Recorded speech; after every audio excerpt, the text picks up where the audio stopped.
Alright, this is the unboxing of Silent War 2.0 by Compass Games. This was a Kickstarter campaign that Compass put out for the reissuing, the reprinting of Silent War. This includes the IJN 2.0 expansion, which stands for Imperial Japanese Navy. It includes updated rules, charts, playing pieces, and new scenarios. So I'm very excited. I'm just going to kind of have it zoomed in a bit here, and let's get started. So I'm surprised how quickly it came. I was not expecting it till, oh boy, till the middle of October, but here we go. Oh, this is not a light box.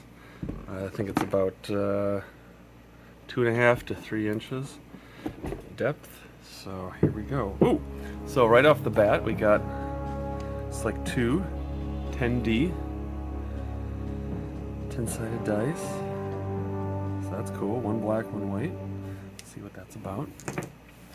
Baggies.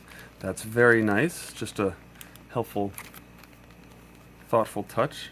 So I'm sure there are a lot of counters. In fact, I know there are a lot of counters. Okay, and the first, what is this? Oh, it's a sense of scale.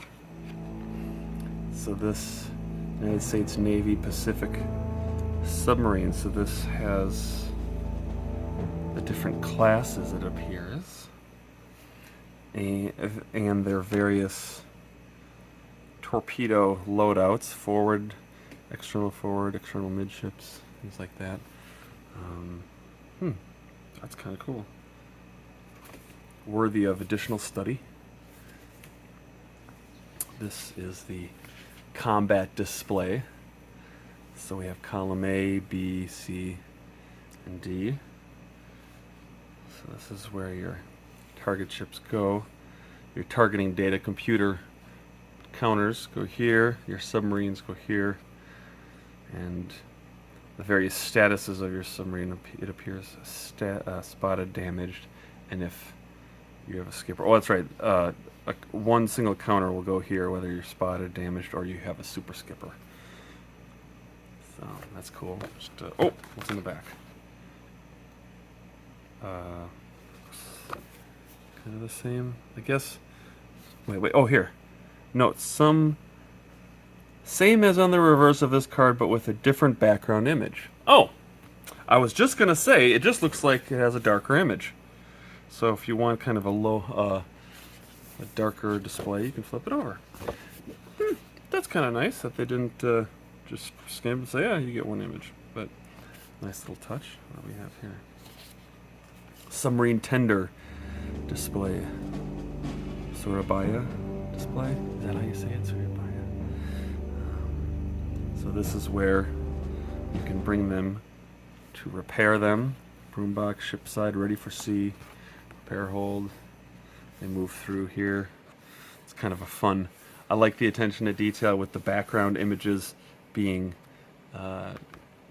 real historical images. That's kind of cool.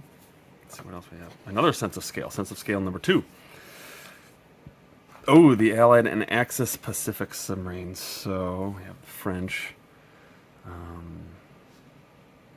Or is that the Italian? Pardon my ignorance here. Here we have some Japanese. That's French. This might be Italian? Anyway, kind of cool. Range. This is kind of neat. Oh, whoa. What do we got here? Anatomy of a Gato class submarine. This is cool. Wow.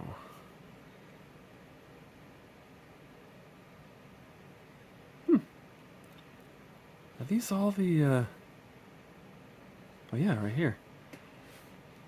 These are all the different, various submarines that were out. Oh, here we go. This is interesting. Submarine names in red were lost during the war. this is really cool. Again, definitely worth further study.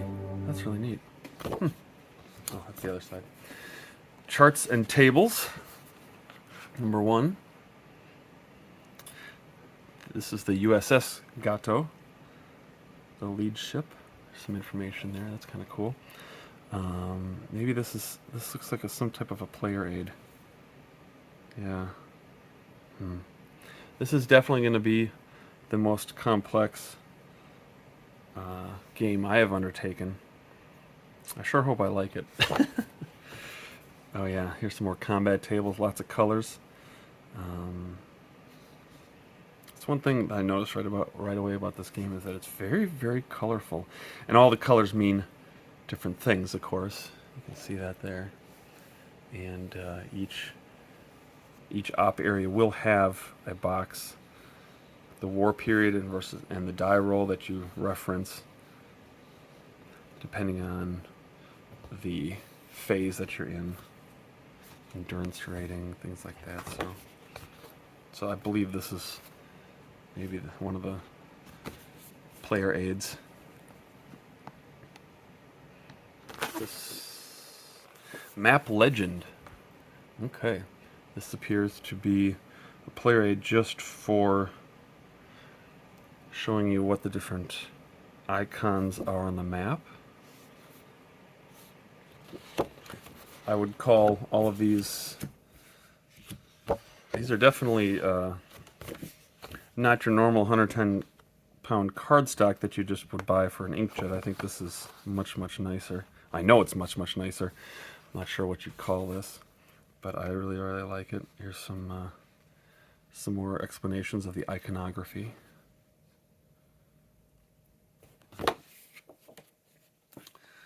The war mix table. Different war periods.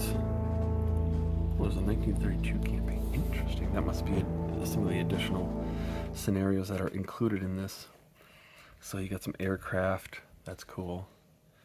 Here are the different aircraft carriers, including some of the more well-known aircraft carriers, and I believe this is part of the IJN expansion that is included. The Akagi, the Shokaku, the Shinano, names that if you're a student of this time period and the war, you will recognize. The Yamato, the Asahi. Very cool. So, learn all about how to use that. Sequence of play. Oh, this will be good.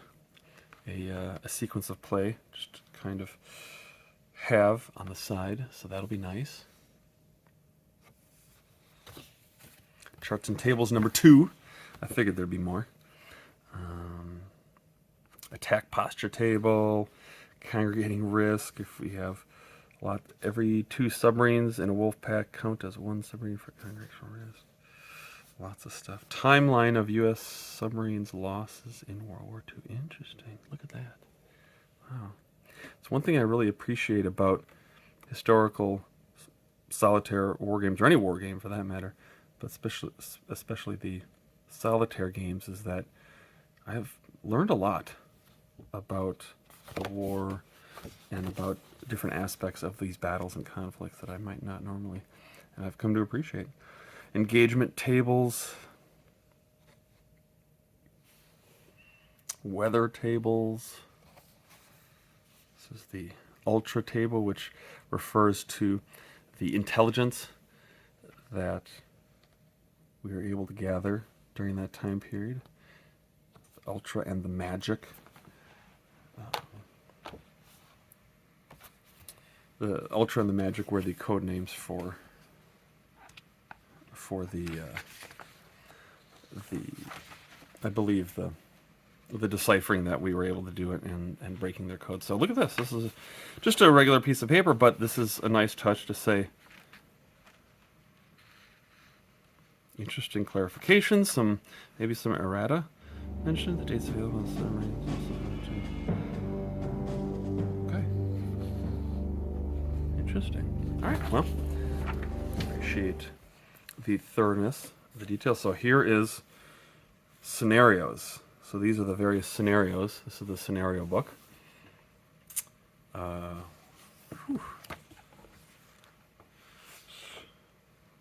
it looks like it starts at 30, which I'm assuming the rule book, which is here, ends at 29. So this must be just the. Oh, look at that! There's some more historical context. Holy cow! The perils of sailing the deep. Ooh. Oh, geez. Look at that. It even gives you kind of the anatomy of what happens.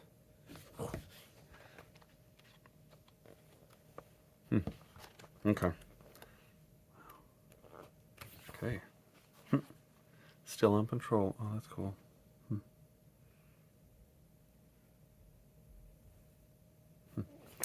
Okay, that is the scenario book. Here's the rules of play. Here's the rule book. Yep. Yeah, ends at 29. So I guess you start with this. I know this is available on PDF online. I've been reading through most of it already. But here it is, printed nice in color.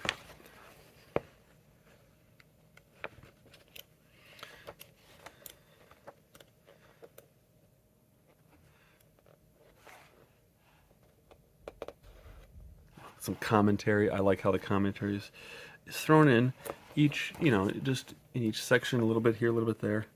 That's kind of nice. Oh, here. Oh, here's that picture. If you're a part of the online communities, whether on Facebook or elsewhere, you've maybe seen this. The IJN Yamakaze sinking on the 25th of June, 1942, as seen through the attack periscope of the USS Nautilus. Okay. I've seen this. Somebody has been posting that, but now here we are. There's some more explanation.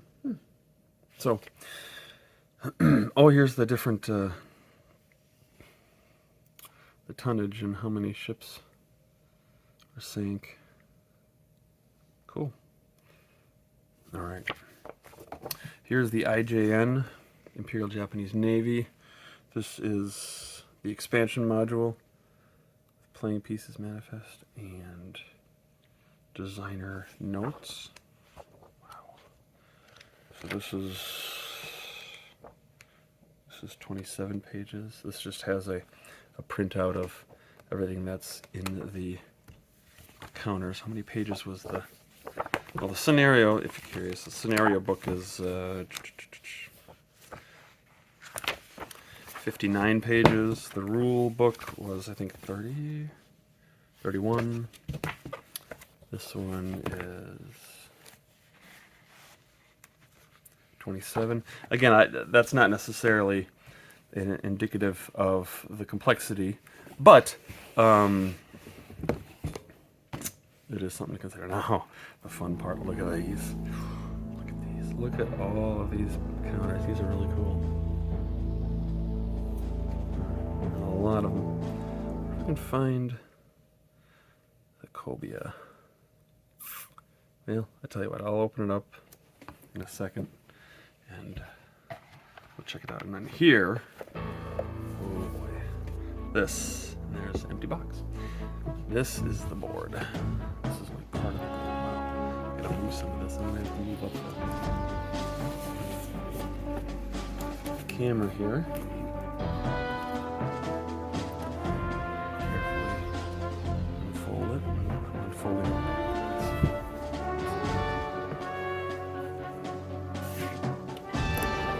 Oh.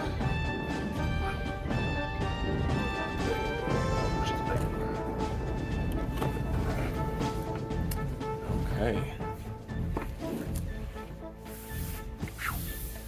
Okay, this is on a 6 foot by 2.5 foot table, which is your standard kind of folding 6 foot table.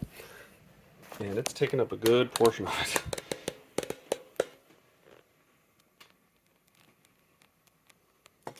Very, very colorful. Some explanations here. Transit event table. engagement tables. I believe a lot of these were have been redone, have been printed on some of those charts and tables and player aids. So this is just might be nice to have it all together, but this is very, very cool. So I opened up the counter sheet, and I wanted to just bring attention to the Cobia, the USS Cobia, the Gato class submarine. I live 25 minutes from Manitowoc, Wisconsin, where the USS Cobia is moored at the Wisconsin Maritime Museum. And you can get tours. You can come see the submarine yourself. It's actually being kept up by a team of volunteers. To what degree, I'm not sure. I did see some pictures on their website of some people servicing the engines. So I bet a lot of it is in working order. So I encourage you to check that out on their website. Just type in USS Cobia or Manitowoc or Wisconsin Maritime Museum. Interestingly enough, for the price of approximately one night at a hotel, you and 4 other friends can actually reserve the USS Cobia overnight and sleep in the submarine.